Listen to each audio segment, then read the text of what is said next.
الغميضة، شوف الغميضة، شوف الغميضة، لا حول ولا قوة إلا بالله. يلا الحمد لله. هاي الجامعة الأمامية مر ستيفان أخوي، الفتحة متكسرة كامل، الجامعة الخلفية متكسرة كامل. ها سيارة جديدة وهي واقفة ويش تحت المظلة، شوف المظلة كيف متخرقة. السلام عليكم ورحمة الله وبركاته. مرحبا بكل مشاهدي ومتابعي قناة كوارث وأحداث العالم. ننقل إليكم أحدث وأهم الكوارث الكونية، فإذا كنت مهتما بمثل هذه الأحداث لا تنسى دعمنا بالضغط على زر الإعجاب والاشتراك في القناة، وشكرا لكم جميعا.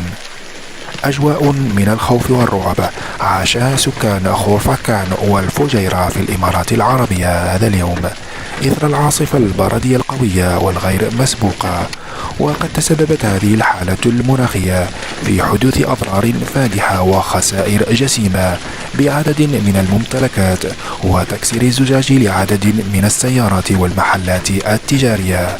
نسأل الله السلامة والمعافاة. فهذه الحجارة البردية تعتبر نذير من الله، فاللهم سلم سلم. إلى هنا أقول لكم دمتم سالمين وآمنين. وفي الختام لا تنسوا الصلاة والسلام على رسول الله صلى الله عليه وعلى آله وصحبه وسلم. أترككم مع هذه المشاهد.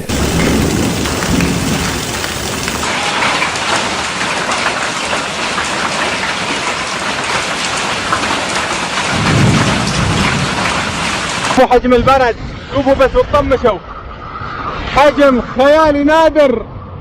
اسمي برد، يا سلام سلم. شوفوا ها، شوفوا الحجام، يا رب ما تقبل.